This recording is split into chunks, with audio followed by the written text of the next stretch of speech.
Hi, I'm Chuck VanderStelt, the founder of quadwalls.com, and I'm a real estate agent with listing leaders in Valparaiso, Indiana. This morning I wanted to talk a little bit about a contingent house. What's it mean when a house is contingent? Contingent means there is the seller of that home has accepted a buyer's offer, but, and that's the big part, some other event or condition needs to be satisfied before that home purchase moves towards closing. I'll talk about what the four most common types are. The most common contingencies are, the first one is subject to inspection. This means the buyer wants to have the home inspected and make sure there's no defects or anything like that. The next common contingency is contingent on sale.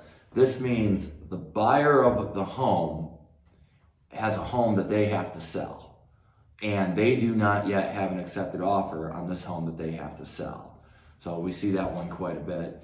Another one is contingent on close. That's very similar to the contingent on sale. So again, contingent on close. So the buyer has put an offer on this home here. This is the one you're seeing online, that's contingent.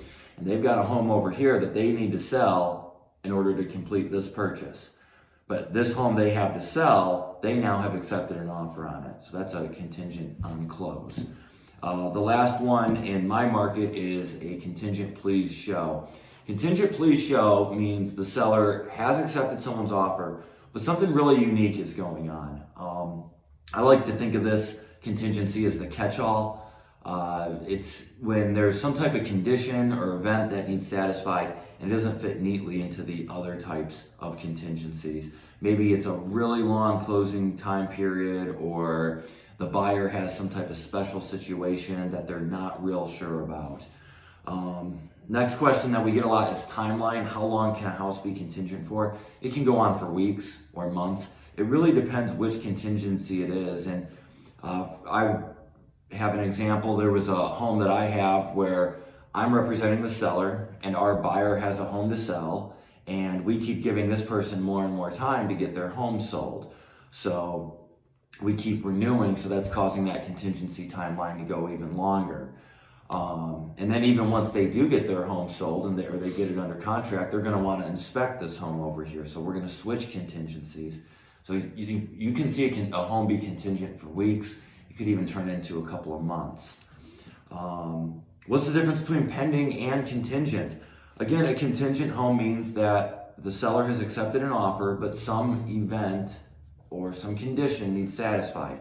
Pending home means that the seller has accepted an offer and all of that stuff has been satisfied. The inspections have been done, or the buyer has been able to get their home sold and get that under contract, and everything's done or done enough that there is an agreement as to how everything will sort itself out.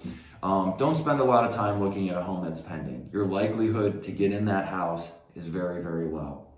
And that leads to the last question, and how I'll finish this video is, should you be looking at contingent homes? The answer is yes. If you see a home online, you really like it, and it says that it's contingent, don't stop there. Pick up the phone, give me a call, or give your real estate agent a call.